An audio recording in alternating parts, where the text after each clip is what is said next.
Shopify's point-of-sale system helps you sell at every stage of your business. Need a fast and secure way to take payments in person? We've got you covered. How about card readers you can rely on anywhere you sell? Thanks. Have a good one. Yep, that too. Want one place to manage all your online and in-person sales? That's kind of our thing. Wherever you sell, businesses that grow with Shopify. Sign up for your $1 a month trial at shopify.com/listen. Shopify.com/listen.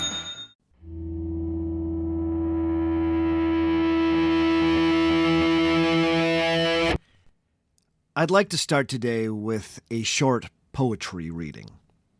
And I quote, "No one is a good warrior who cannot face bloody battle and come to grips with the enemy. That is manliness. This is the best and finest prize of victory that a young man can win among men. For that is best for the state and the whole people. When a man takes a firm stand and abides steadfastly at his post in the forefront without a thought of flight, prepared to sacrifice his life and blood, encouraging his comrades at his side, such a man is a good warrior. If he falls, he is mourned by young and old, and his fame lives forever. In death, he becomes immortal, and his grave and his descendants are honored by all. If he returns victorious, he is honored by young and old, and he goes full of honor through his life and to his grave." End quote. That is quite a passage. If I didn't know better, I would have guessed that it was something written for a Klingon ambassador to say in an episode of Star Trek. You all know the Klingons, right? I don't need to break that down. Maybe if Star Trek isn't your thing, you could picture that ode to honor, machismo, and the warrior ethic coming out of Arnold Schwarzenegger's Conan the Barbarian. Conan, what is best in life? To crush your enemies, see them driven before you, and to hear the lamentation of their women. That is good. That is good. I always like the guy being like, yeah, that is good at the end there. Makes me smile. Anyway, it's not an exact one-to-one, but same vibe, right? The poem I started us off with comes from Tertius, the most famous of all Spartan poets. Well, I should say that we think that poem comes from Tertius, who we think was a Spartan poet. According to tradition, the poetry of Tertius was an essential part of Spartan culture. He wasn't just the preferred poet of the Spartan upper crust. His lines were fully integrated into Spartan military practice. According to the ancient writer Athenaeus, the Spartans, quote, "in their wars recite the poems of Tertius and move in all time to those tunes," end quote. He also tells us that during military expeditions, quote, "whenever they were at supper and had sung the prayer of thanksgiving, they should also sing one of Tertius's hymns as a solo, one after another, and that the commander should be the judge and should give a piece of meat as a prize to him who sang the best," end quote. Nothing better than a meat prize for a well-sung poem. Tradition has it that for the Spartans, Tertius's poetry was more like a national anthem, something every Spartan committed to memory that gave reminders on how a Spartan should live, fight, and die. Tertius has been celebrated as the person who first articulated the Spartan values that would shape their unique constitution. But when historians try to drill down on who Tertius was and when he lived, they are often left with more questions than answers. The scraps of Tertius's writing that have survived seem to place his life in the mid-600s BC, around the time of a conflict known as the Second Messenian War. This was a time of transformation in Spartan society. The ultimate Spartan victory over the Messenians solidified their state's hold over large swaths of the Peloponnesian Peninsula. The war also solidified Sparta's hold on their population of slaves, known as helots, who had been the original inhabitants of Messenia. The bits and pieces of Tertius's poetry we have seem to suggest that he was writing in this context, urging the Spartans to embrace a warrior ethos so that they might ultimately prevail in the Messenian War, or that they might be vigilant in their oppression of their freshly subjugated slaves. But the details we get from ancient writers about Tertius's life are deeply contradictory. Many sources tell us that he was not born a Spartan. In fact, in one widely repeated story, we're told that Tertius was actually an Athenian. The Roman-era writer Pausanias tells us that Tertius first came to Sparta after an oracle decreed that the only way for Sparta to be victorious in their war against Messenia was for them to take a general from among the Athenians. When the Athenians were informed of this oracle, they were in a bit of a bind. On the one hand, they did not want to disobey an oracle from the gods, but they also had no interest in helping the Spartans grow their Peloponnesian Empire. So they sent Tertius, a schoolmaster who Pausanias tells us was both, quote, lame and slow-witted, end quote, which in ancient speak could denote a whole spectrum's worth of physical and mental disabilities. Later traditions would also claim that Tertius was, quote, one-eyed.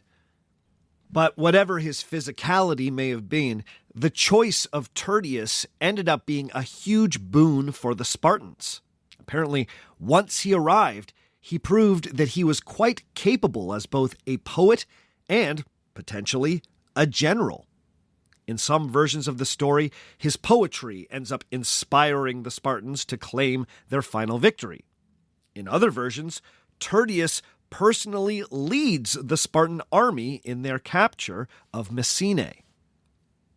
But nothing about this story adds up. If nothing else, the Spartans were deeply suspicious of outsiders. In fact, the historian Herodotus tells us that by his time, that's the mid-4th century BC, the Spartans had only ever given citizenship to 2 people who were not born to Spartan parents, a certain Tismenus and his brother. Herodotus says nothing about Tertius. It's quite possible that the story about Tertius being from Athens was originally made up by Athenians. This may have been done to either slander Sparta's best-known poet as somehow deficient, or to suggest that the only reason that Sparta had a good poet at all was because he was originally Athenian. This also raises the question about Tertius's alleged disabilities. If he was actually disabled, that's yet another piece of evidence that the Spartans did not callously kill or otherwise exclude people with disabilities. But the story about the disabilities may have been another piece of Athenian slander. Then there are the poems themselves, which unfortunately have only survived in bits and pieces.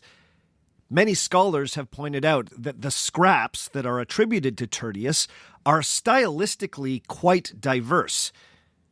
For instance, that poem I read up top has been flagged as suspicious because, according to the expert Ian Tigerstedt, unlike some of the other poems attributed to Tertius, it is, quote, a well-arranged development of a single and abstract theme, end quote. It may be that poem was just a little too good to be Tertius, whose other work is generally less sophisticated. It may have been that that particular poem was written much later and then attributed to the beloved Tertius, potentially another example of an invented tradition. But there doesn't seem to be much agreement on this among the experts. Most scholars seem to accept that there probably was a historical Tertius. Early papyrus fragments containing his lines help support that idea. And at least some of the poetry that bears his name came from that historical person. But beyond that, everything else is disputed.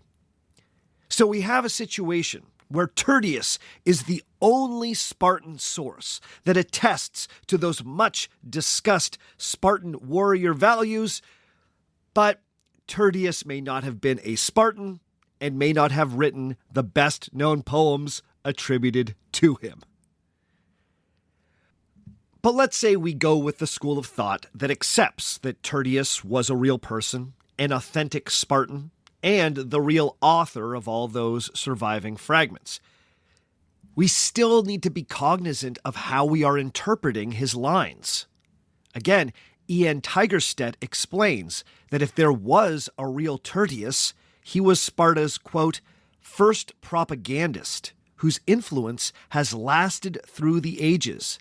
And insofar as the ideal that Tertius set before the Spartans was regarded by later generations as the real Sparta, he may also be called the creator of the Spartan legend. End quote.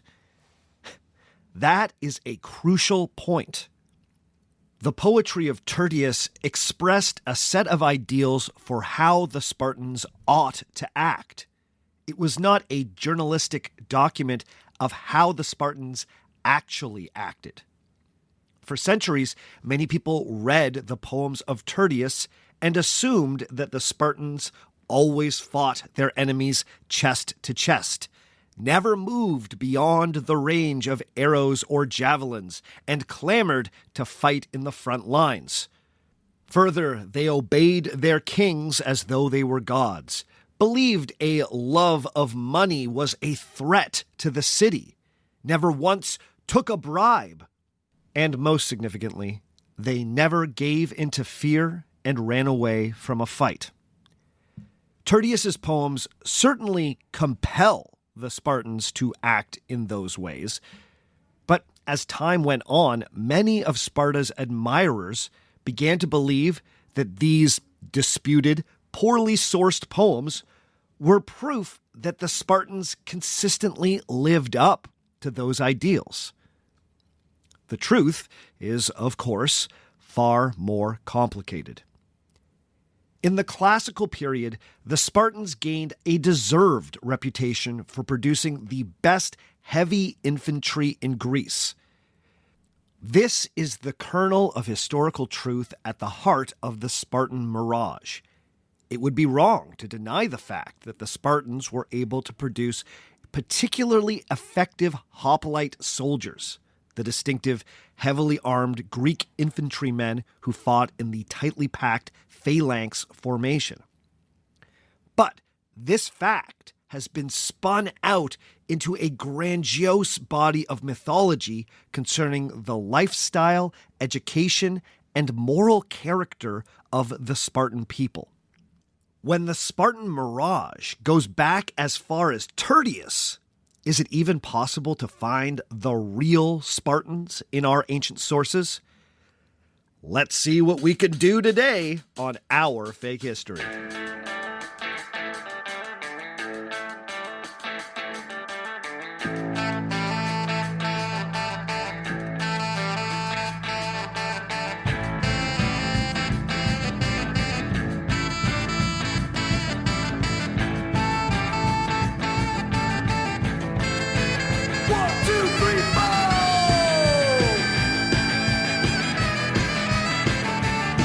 Episode number 226, What is the Spartan Mirage? Part 2. Hello and welcome to Our Fake History. My name is Sebastian Major, and this is the podcast where we explore historical myths and try to determine what's fact, what's fiction, and what is such a good story that it simply must be told. Before we get going this week, I just want to remind everyone listening that an ad-free version of this podcast is available through Patreon. Just go to patreon.com/OurFakeHistory and start supporting at $5 or more every month to get access to an ad-free feed and a huge pile of Our Fake History extra episodes. We're talking hours and hours worth of exclusive shows on topics like Merlin, Nikola Tesla, Vlad the Impaler, and many more. You will also get access to the upcoming extra on the Bronze Age collapse. I have not forgotten about it. I'm working hard on that little guy, so don't worry, it's coming soon. So go to patreon.com/OurFakeHistory and see what level of support works for you. But hey, I get it. We all don't have the extra scratch to support a podcast on Patreon. And honestly, free podcasts are like one of the last good things about the internet. So if you would like to help this show for free, there's a couple things you can do. One, make sure you are properly subscribed to this podcast and have the automatic downloads turned on. Some of the apps, especially Apple, has gotten a little squirrely about this lately, or the last year or so. So please make sure you are properly subscribed. Then, please give us a 5-star review and write a couple of nice words. An influx of positive reviews can get the podcast more visibility.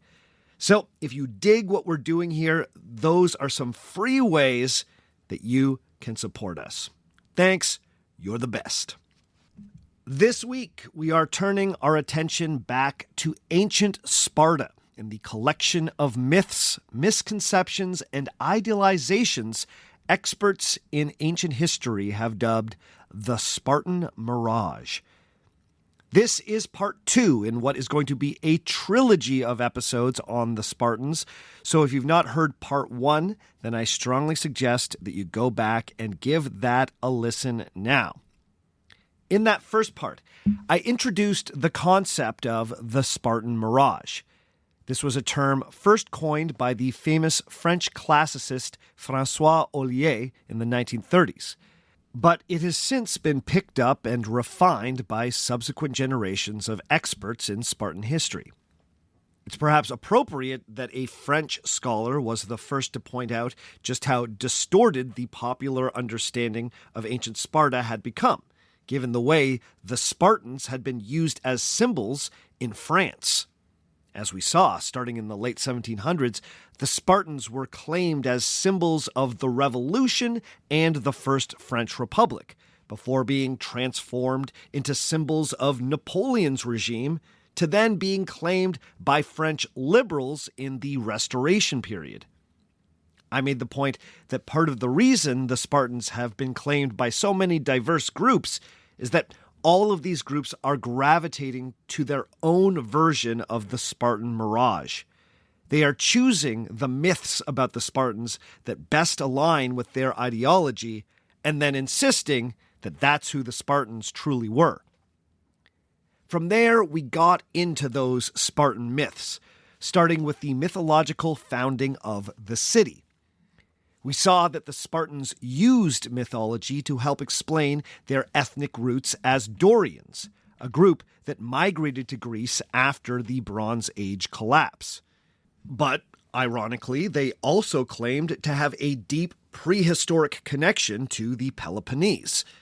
They were able to square this circle through the story of the return of the Heraclids. These were descendants of Heracles, who claimed Sparta's kingship with an army of Dorians at their back, and, according to the story, established the Spartan institution of having 2 concurrent kings. In this way, the Spartans were both Dorians and descended from the most Greek of Greek heroes. From there, we got into the figure of Lycurgus the Lawgiver, the Spartan aristocrat who, tradition holds, gave the city its distinctive constitution and laid out a draconian set of laws that governed every aspect of Spartan life. As we explored, The Lycurgus story is almost certainly a historical myth. Lycurgus likely never existed. Many of the laws attributed to him slowly began to take shape after the Spartan victory in the Second Messenian War in the mid-7th century BC. But even more significantly for the Spartan Mirage, later writers, particularly the Roman biographer Plutarch, recorded details about Lycurgus's constitution that were never part of Spartan law. Since tradition held that Lycurgus's constitution could never be written down, later writers were forced to reconstruct it based on hearsay. As a result, they often included popular legends about Spartan cultural practices. Myths were mingled with fact, and our historical image of the Spartans was further distorted. We left off by examining one of the most notorious examples of these allegedly uncompromising Spartan cultural practices. This was the belief that any babies deemed insufficiently hardy by the Spartan Council of Elders would be cast into a pit by a nearby mountain. As we saw, this is almost certainly a historical myth. That particular story only appears in the writings of Plutarch, a very late Roman-era source, and it's not corroborated by any of our earlier Greek sources. Archaeological excavations at that notorious pit uncovered no evidence that anyone under the age of 18 was killed or buried there. Not a single infant bone was found at the site. So, if that shocking Spartan practice was a myth, then what other parts of Lycurgus's constitution should we not trust?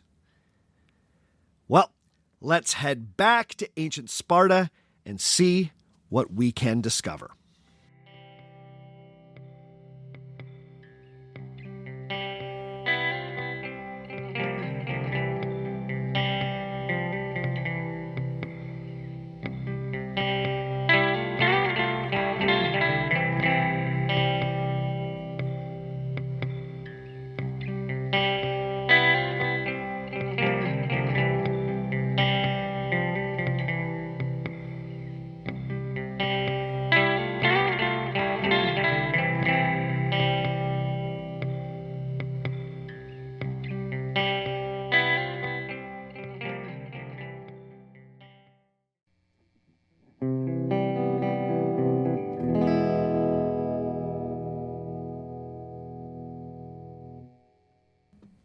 The one part of Lycurgus's constitution, as we have received it, that most experts believe is mostly accurate, is the description of Sparta's unique system of government.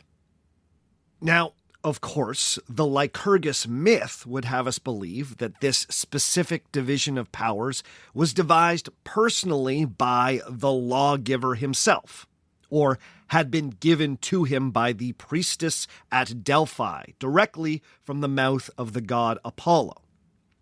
As we explored back in part 1, this is absolutely not what happened.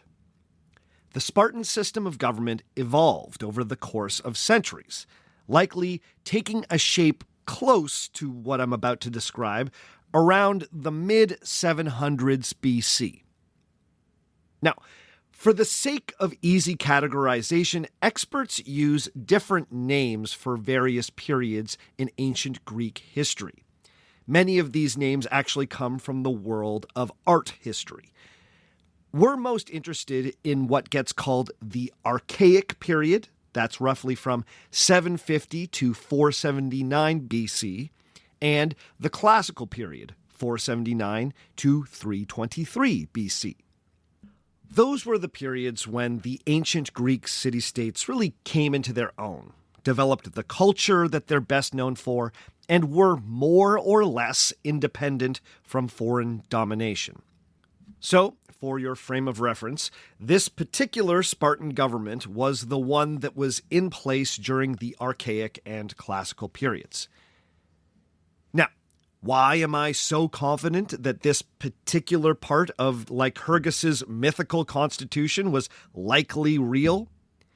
Well, we have multiple ancient sources that mostly agree on it.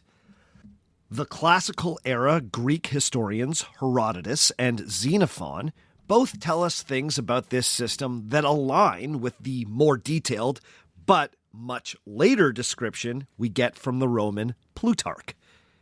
We also have the writings of the philosophers Plato and Aristotle, who were deeply interested in the Spartan form of government. Plato was generally more sympathetic to the Spartan system, whereas Aristotle, as we will see, was quite critical. But significantly, they mostly agree on the facts. So let's break it down. First, to understand Sparta at all, you need to understand that it was a society very firmly divided into different social castes. Your caste entitled you to a very different set of civil and legal rights. At the top of the pyramid were the Spartiates. In some sources, you will see this group called the Spartan citizens. But we shouldn't think of these citizens in the modern sense of the word. The Spartiates were a hereditary aristocracy. This was an elite minority who were born into their privilege. But being a Spartiate was a status that one could lose if you did not properly keep up your civic obligations, which I will be getting into. Below the Spartiates were the Periokoi. This was a group of free laborers, artists, and craftsmen, your butchers, your bakers, your candlestick makers. These folks were not slaves, but they also could not participate in the government in any meaningful way, nor were they equal to the Spartiates under Spartan law. The Periokoi could serve in the Spartan military, but they were not allowed to be part of one of the elite Spartiate units. Then there were the Helots. These were slaves who were bound to the land held by the Spartiates. As I explained in the last episode, the Helots had originally been the people captured in the aftermath of the Messenian Wars.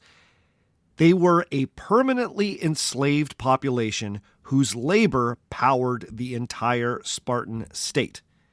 And according to some sources, they were also systematically terrorized by the Spartiates. But hopefully more on that later. So, the government was really by and for the Spartiates, the relatively small, aristocratic upper crust of Laconian society.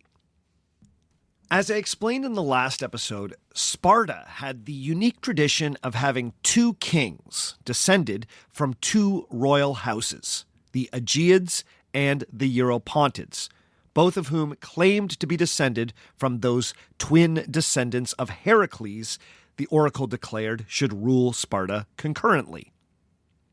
More likely, the institution of two kings grew out of the fact that Sparta had originally been two villages, each with their own leader.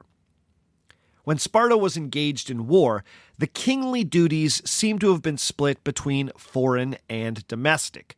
One king would go on campaign, and another would stay back and manage things in the city. But despite the poetry of Tertius that celebrated these kings as quote-unquote God-honored, their power seems to have been fairly constrained. The Spartan kings were the top generals in times of war. They could propose policy and direct new initiatives, but they didn't really make law. In fact, the Spartan kings could be overruled by other parts of the government, and often were. A famous example of this can be found during the Peloponnesian War. This was the massive conflict between Sparta and Athens, and their allies, in the 4th century BC. The sources tell us that during a pause in that conflict, one of the Spartan kings, a certain Archidamus II, attempted to preserve the peace between Athens and Sparta and actively argued against resuming the war.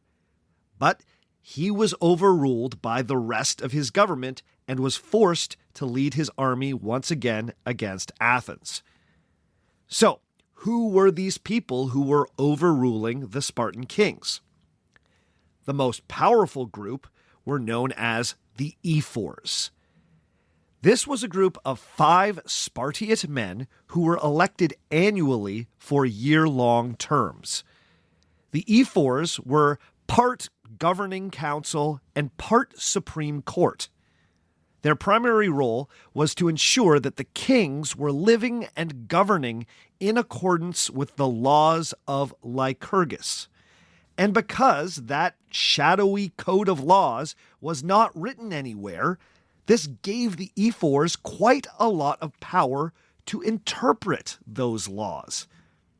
The ephors essentially guided what the law of the land was, because they were trusted with interpreting and applying an unwritten constitution. The ephors actually had the power to arrest and punish the kings of Sparta. The ancient writers tell us that when embassies were sent to the Spartans, they were presented to the ephors rather than the kings. The ephors were the guys with the real power.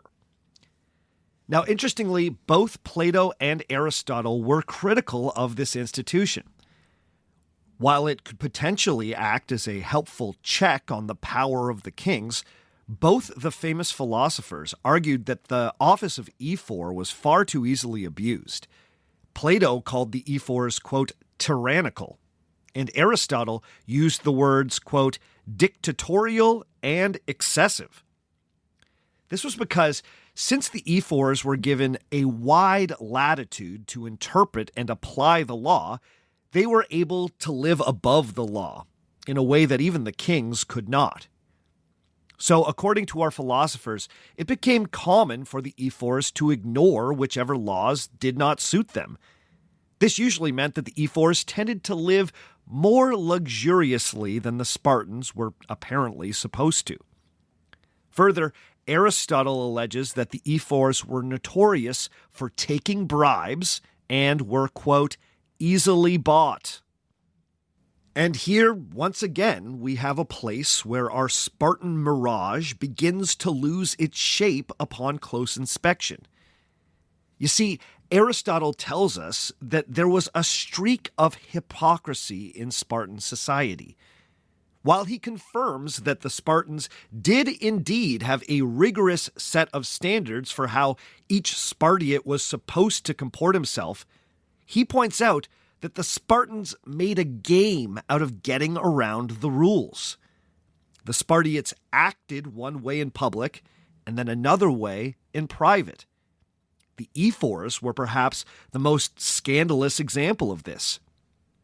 Aristotle argued that rule-breaking, especially when it came to luxuries, was all too common among the Spartiate class.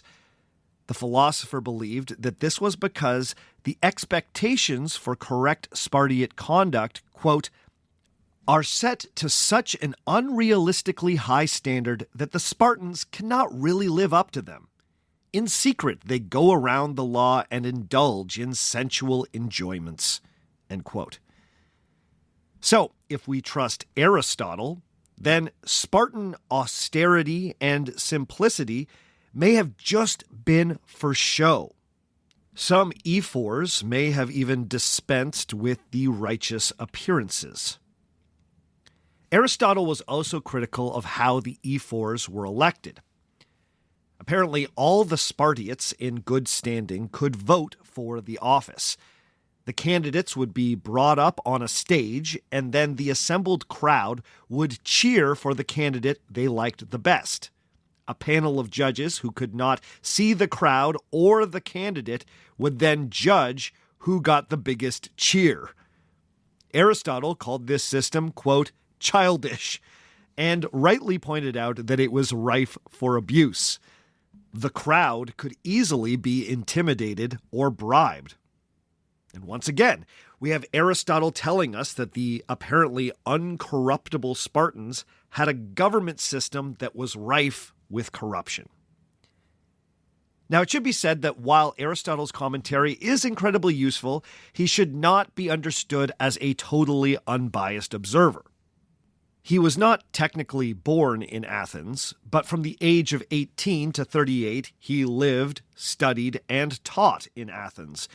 In many ways, he was culturally Athenian, which may have made him less predisposed towards the Spartans, Athens' perennial rival and sometimes enemy. He was also using Sparta in his work to make philosophical points about politics with a capital P. So we shouldn't read Aristotle as the unvarnished truth. But he should be thoughtfully considered, because he offers a counter-narrative to the Spartan Mirage. The next piece of the Spartan government was the Gerousia. This was a council of 30 Spartiate men with 2 spots permanently reserved for the kings. The other 28 spots were elected using the same system as that for the ephors.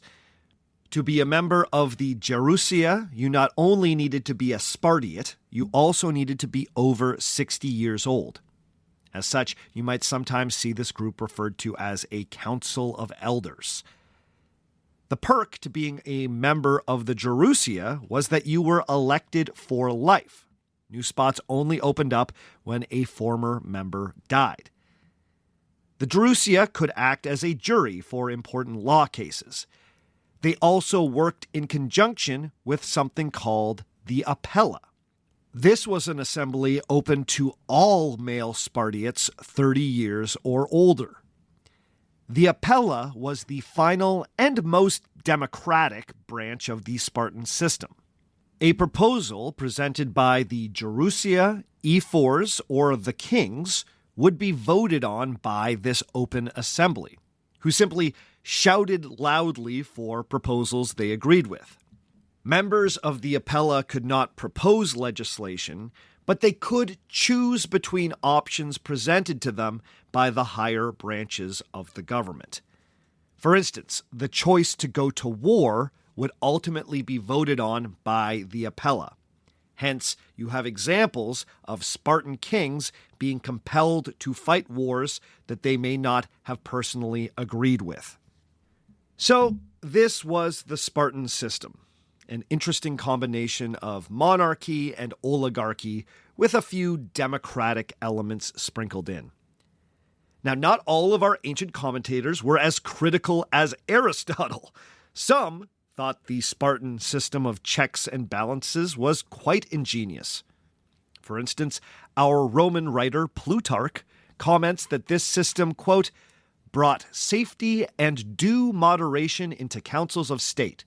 For before the civil polity was veering and unsteady, inclining at one time to follow the kings towards tyranny, and at another to follow the multitude towards democracy.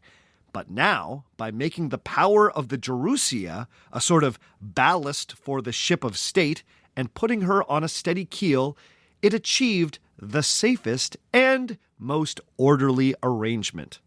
End quote.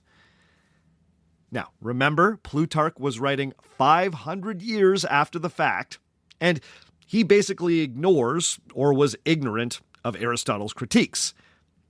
But you should know that from the Roman period onward, that rosy summation of the Spartan system is what most people believed about Spartan government.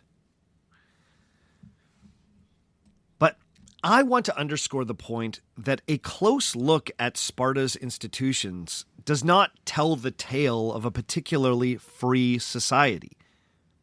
I point this out because there's a historical meta-narrative that likes to cast the Spartans as the stalwart defenders of quote-unquote Western freedom.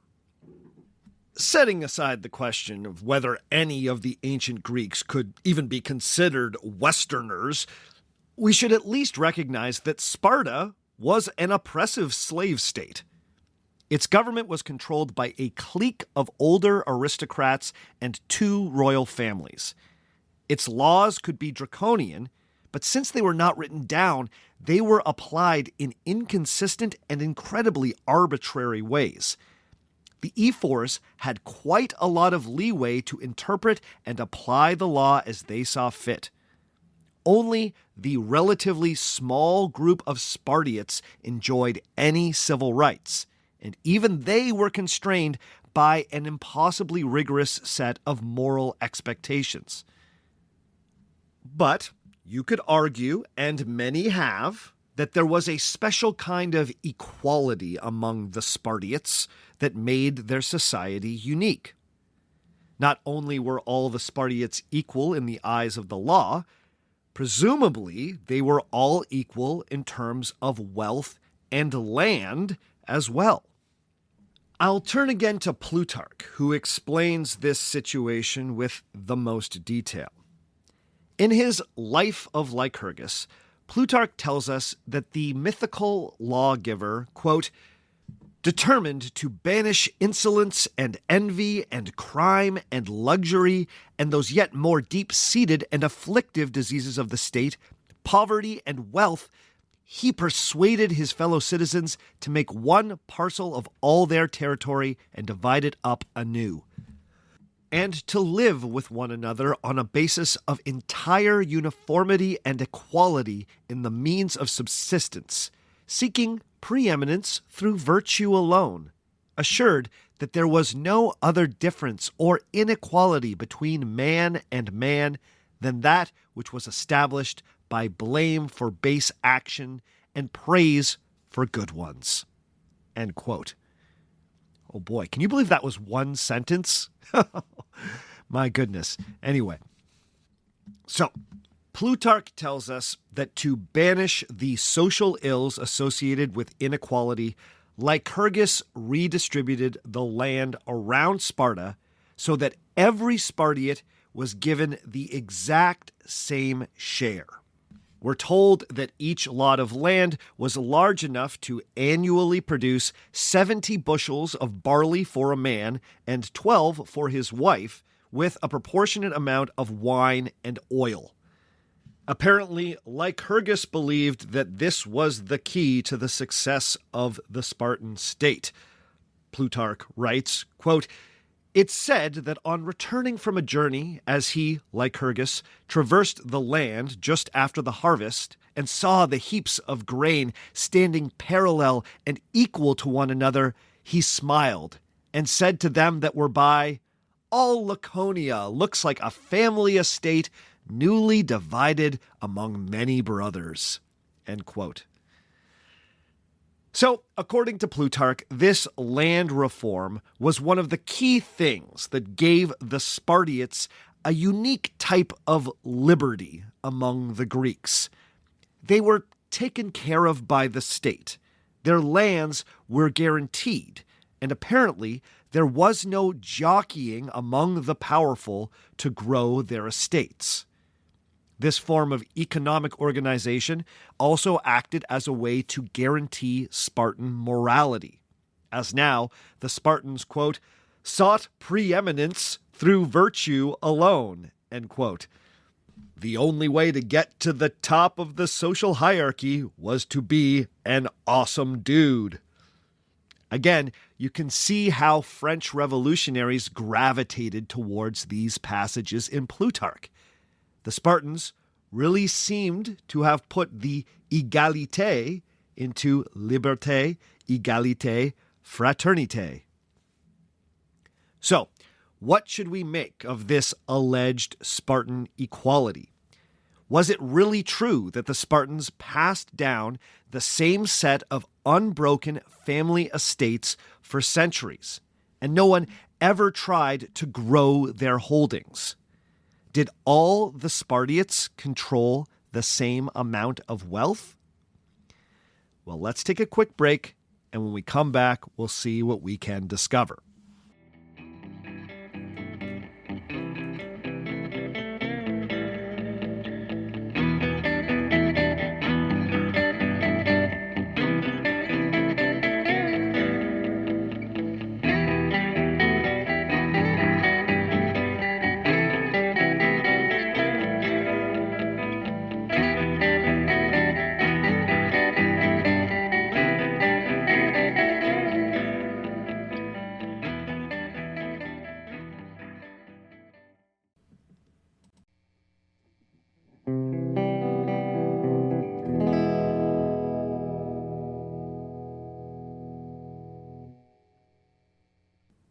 One element of Spartan society that was not mythical was their focus on creating incredibly effective heavy infantry units.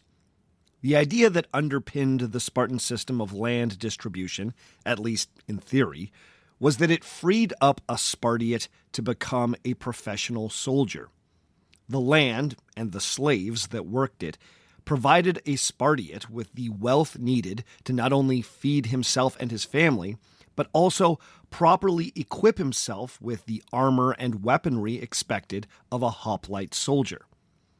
Significantly, it also allowed him to buy his way into a military unit. Well, in a way. Allow me to explain. Being a full Spartiate meant that you were part of something called a sistia. This was a common mess hall where Spartiate men would eat their meals together. But beyond the eating, the sistia served a deeper military and social function.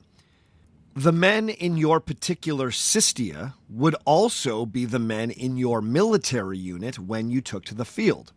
These were literally the people you would be standing shoulder to shoulder with when you formed up in the distinctive phalanx formation.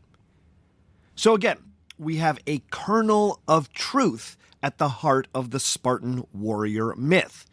It is true that the social organization of the city was geared towards creating the most cohesive military units possible. Even the simple act of eating was ritualized in a way that benefited the army. But to be part of a sistia, you needed to be able to pay your monthly dues. Each member was expected to contribute a specific amount of food to their common mess hall. If your farm fell short of the required contributions, you could be kicked out. Being kicked out of a sistia was a big deal because it meant that you lost your status as a Spartiate and all the privileges and civil rights that came with that status. Now, in Plutarch's version of Spartan history, Lycurgus's land reforms were supposed to ensure that every Spartiate was fully equipped to make his contributions to the common mess. In theory, only the mismanagement of a farm could result in a demotion. But setting aside for now that Lycurgus did not exist, there are a number of questions raised by Plutarch's description of this system of land management. First, does this mean that the number of Spartiates was always the same?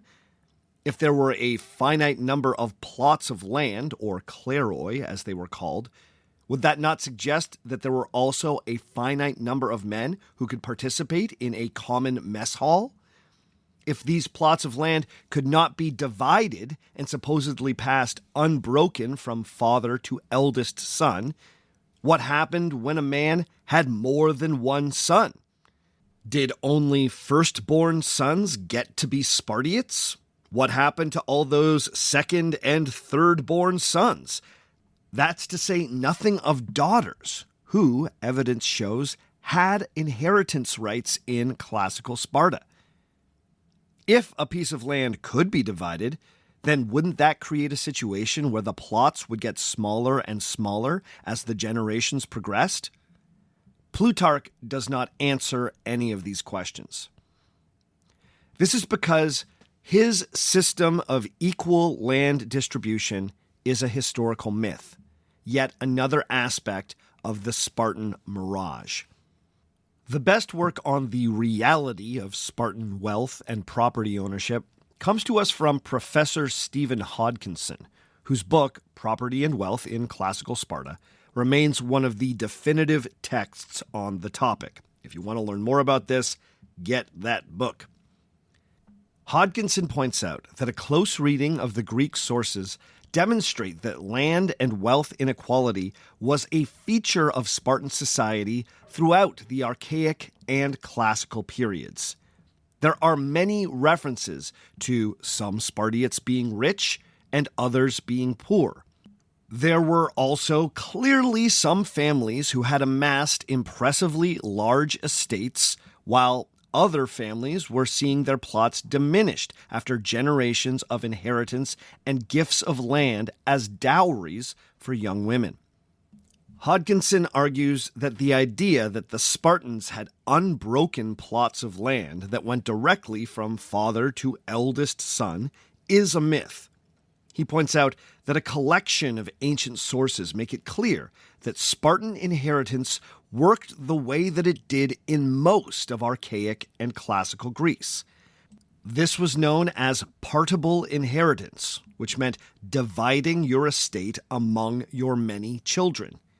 In the Spartan case, this included daughters, who seemed to have more rights when it came to inheritance than in other Greek city-states. Hodgkinson's most controversial idea is that the Spartans likely had the power to buy and sell property. Now, he admits that the ancient sources are contradictory on this point, with some saying explicitly that the Spartans could not buy and sell land. But Hodgkinson points out that a handful of lesser-known Greek sources hint that, like most Greeks, the Spartiates had the right to buy and sell things as they pleased.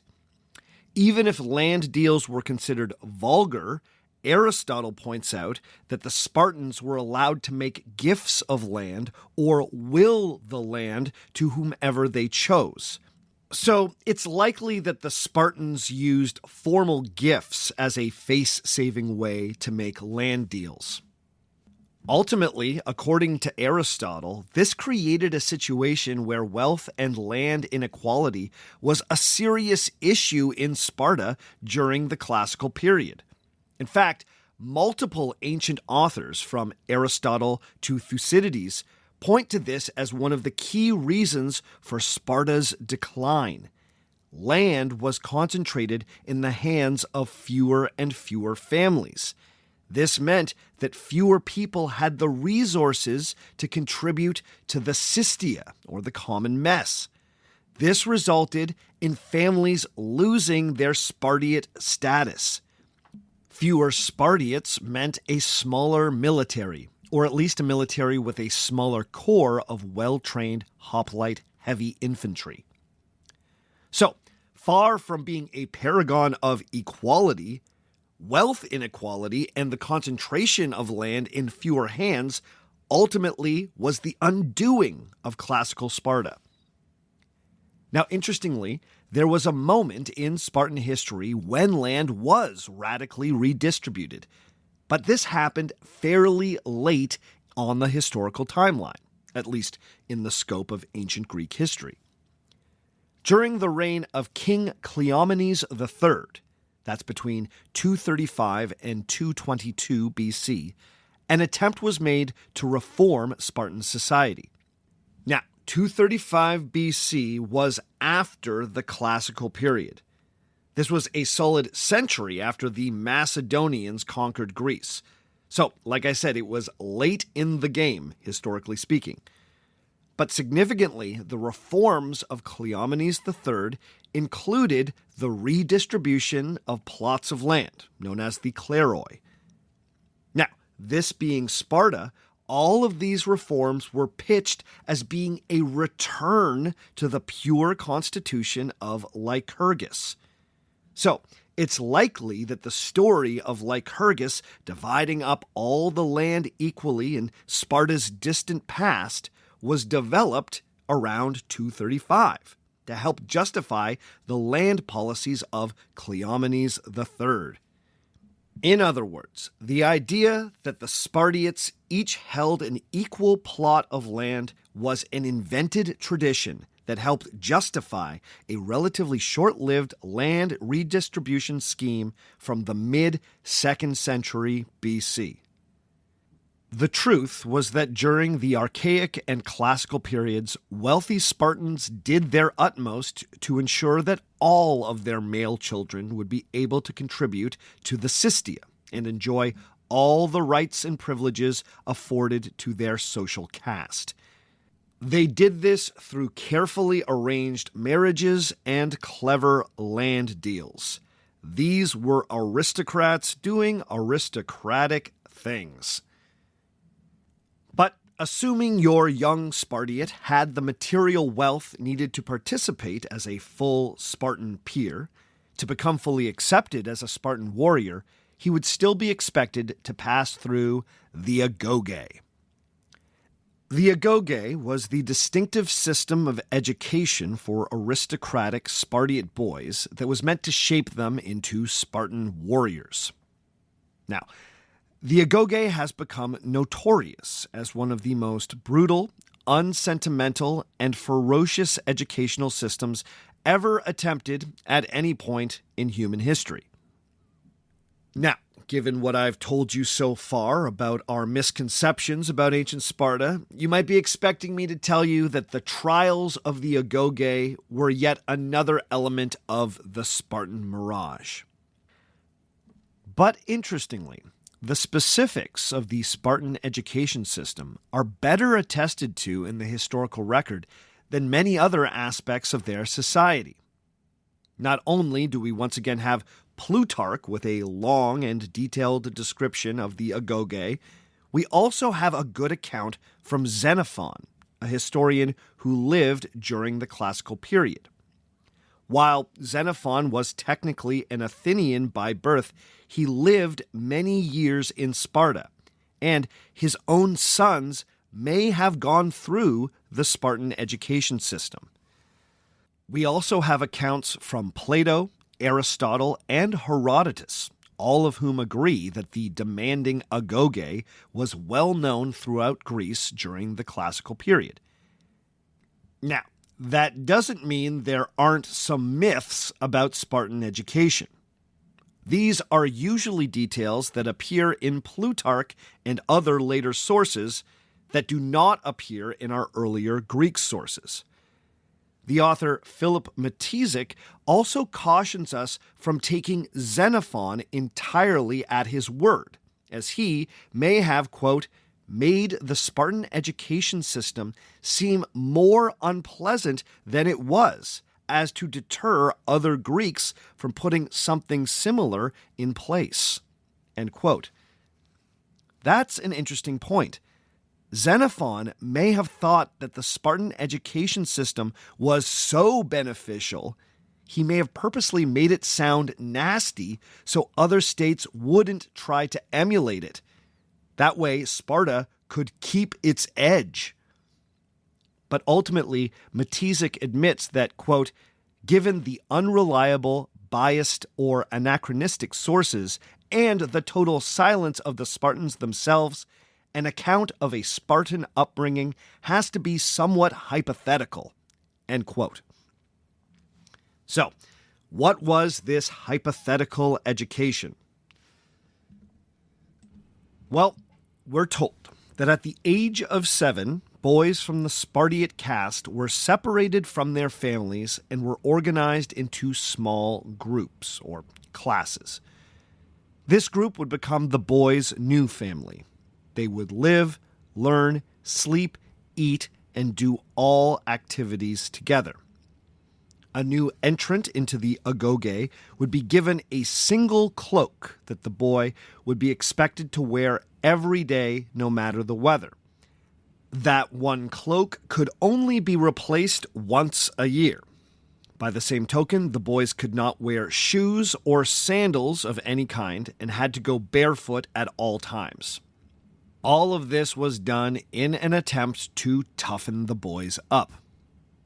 Now, interestingly, some modern scholars believe that the boys were not as isolated from their biological family as some of the sources would have us believe. It's possible that the boys were able to go home to their families during religious festivals and certain holidays. And there were a lot of religious festivals in ancient Sparta. Once home, the boys would likely get a clean change of clothes and would enjoy the comforts of an aristocratic life. But this remains disputed. At school, the boys were instructed in the basics of reading and mathematics, as well as a curriculum that included singing and dancing lessons. In fact, an often under-discussed part of the Spartan experience was how much singing and dancing was a part of their culture. I'm not making this up. Other Greeks often commented on what lovely dancers the Spartans were. So, I'm saying that if 300 was going to be really accurate, it really should have been a musical. We needed more Spartan song and dance numbers. Really reflect the culture, you know? Now, exactly how much time was spent on literacy and numeracy is debated. Plutarch laments that the Spartans were underserved in this regard, and as a result were barely literate. But most scholars believe that that is an exaggeration. Still, there's no denying that the agoge focused most heavily on physical education. The boys competed in foot races, wrestling, and boxing matches. They were trained with the javelin and the discus, and then eventually the sword and shield. So they started out as little Olympic athletes, and then were steadily molded into soldiers. One thing that we're told from both Xenophon and Plutarch was that the boys were purposefully underfed. Each group of boys was responsible for gathering enough food to feed everyone at their common table. According to Plutarch, it was up to the boys to find this food. Now, Xenophon tells us that the school prefects gave the boys rations to live on, but the rations were deliberately skimpy. According to Xenophon, this was done so that, quote, later in life they would be able to keep going on an empty stomach if the occasion demanded, and if ordered to live on meager rations, that they would be able to do so without any dramatic changes to their diet, end quote. So, we're told that the boys were encouraged to steal whatever they could to supplement their meager rations. This was done to teach them stealth and hopefully help them bond more tightly as a group. However, stealing was still technically against the rules, so the trick was to steal without getting caught. If a boy was apprehended, he could expect a severe beating, which, by the way, was the punishment for most infractions at the agoge. Now, Plutarch gives us a particularly memorable story about these thieving Spartan students. He tells us that on one particular occasion, a Spartan boy managed to catch a fox that he planned to kill and eat with his comrades. After catching the animal, he stuffed the live creature under his cloak and headed back to his dormitory. On the way back, the boy encountered an adult who wanted to speak to the lad. So the boy had to stop and carry on a conversation while the live fox was still pressed against his belly. Plutarch tells us that the boy, quote, suffered the animal to tear out his bowels with its teeth and claws, and died rather than have his theft detected. End quote. Oh, yeah, somehow this kid stoically allowed himself to be torn apart by a fox while keeping a straight face. As you might have guessed, this story is almost certainly a historical myth. It only appears in Plutarch, and even that late-period Roman writer identifies this as a quote-unquote story that he has been told. But tales like this demonstrate how the potentially true report that Spartan students were underfed and encouraged to scavenge can be transformed into the Spartans being impossibly tough super soldiers from a young age. It's not enough that they could subsist on light rations. They needed to be the kind of people who could have their guts torn out without flinching. Another Roman-era source, Pausanias, gives us more colorful tales of the boys training and then fighting boars. He also tells us of the boys training puppies and then sacrificing them to Ares, the god of war. But once again, we have a situation where these stories only appear in a very late source, and therefore are likely not true. What our earlier sources agree on was that there was a culture of violence in the Agoge. Now, I think I need to give a warning here. This final section is going to deal with the abuse of children, both physically and sexually. So, if that is not something you are interested in hearing about, or you're listening with younger folks, you may want to skip ahead about 3 to 5 minutes. Corporal punishment was a huge part of this education system. Not only did teachers regularly deal out beatings, but the older boys were encouraged to taunt, intimidate, and physically harass the younger ones. What we would today call systemic bullying was a feature of the Agoge. The idea was that this would give the young Spartans thick skin. Further, when a boy was 12 years old, he was paired with an older teenager or a young man with whom he was expected to have a close relationship. Now, interestingly, Xenophon assures his readers that these relationships were totally chaste, writing that they, quote, resemble that of a parent and child, or brotherly love being totally without a carnal element. Of course, it does not surprise me that some people will just not believe this. End quote. Now, that last bit of the quote is very telling. You see, Xenophon is acknowledging that in most Greek city-states, these types of relationships between preteen boys and older men were very common, and they almost always had a sexual component. Now, obviously, today we would recognize this as childhood sexual abuse, so I do not want to be flippant about this. But it should be understood that this type of arrangement was common throughout Greece in this period. It was considered proper for the older party to act as a mentor to the younger boy. The older man would help make introductions and smooth the way for the younger to join the ranks of aristocratic society. In Sparta, the older partner would usually nominate the younger man to be initiated into a common mess hall. In other words, you needed one of these relationships to become a full Spartiate. Now, this is not to justify an arrangement that was undoubtedly sexually exploitative. I only want to explain how it was viewed by the ancient Greeks. Now, could it have been, as Xenophon insists, that Sparta was the one Greek city-state where these relationships were totally non-sexual? Most modern experts think that is pretty unlikely. There's also some evidence that suggests that when young Spartan men were first married, they could often feel uncomfortable with their female partners because all of their sexual experiences up to that point had been same-sex. Spartan brides could sometimes be dressed in a more masculine way to better suit the tastes of their husbands.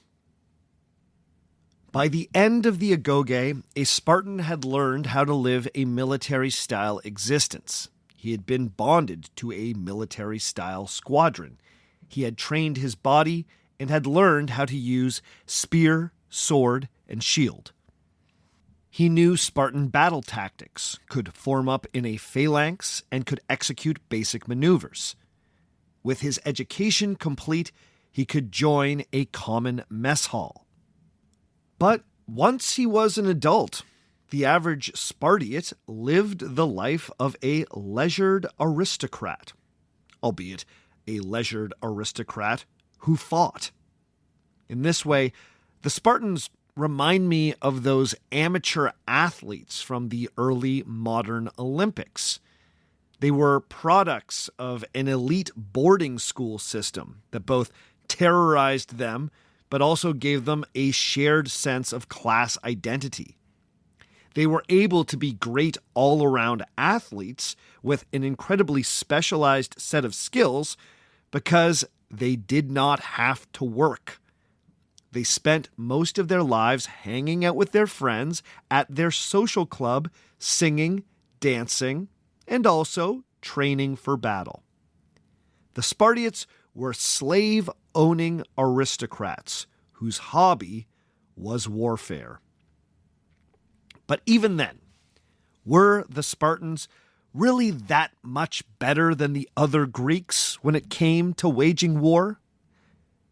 We shouldn't forget that Sparta's most celebrated military achievement, the Battle of Thermopylae, saw their army completely wiped out by the invading Persians. Did the Spartans really save Greece at Thermopylae? Or are they just history's most celebrated losers?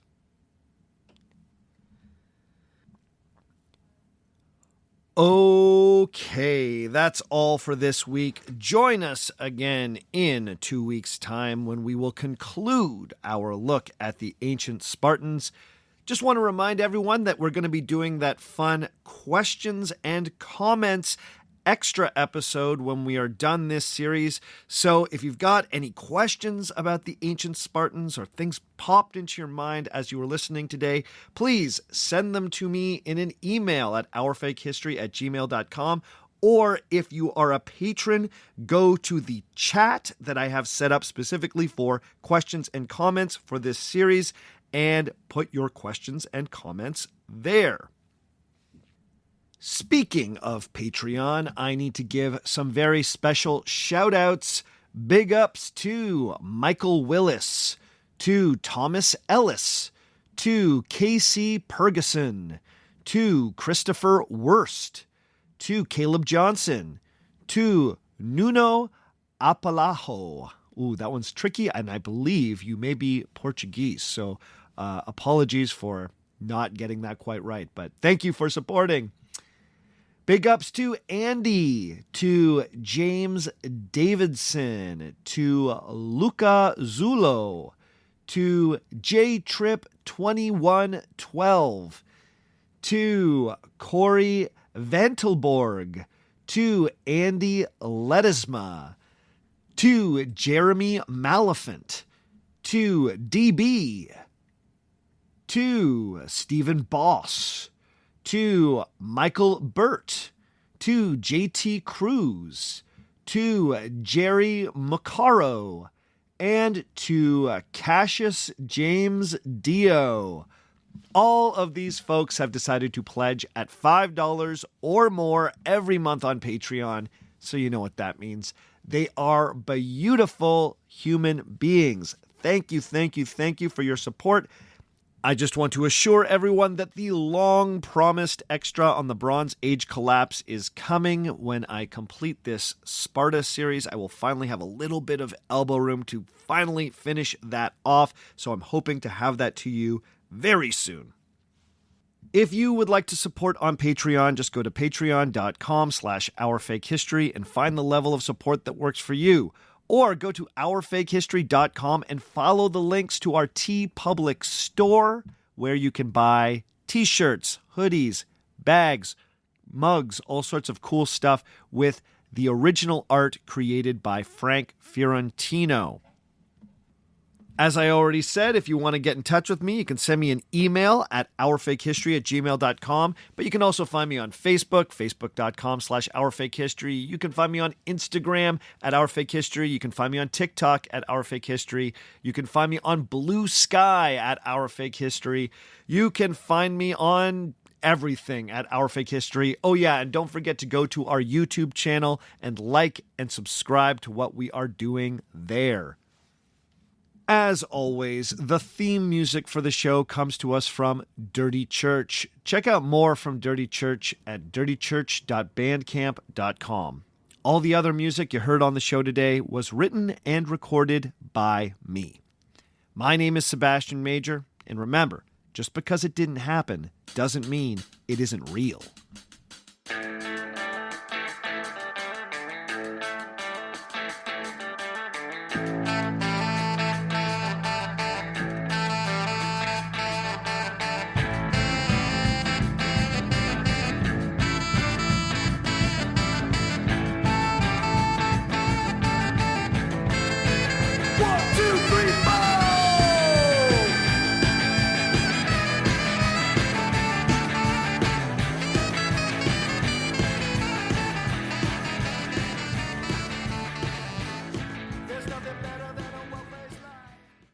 Pluto TV has all the shows and movies you love streaming for free.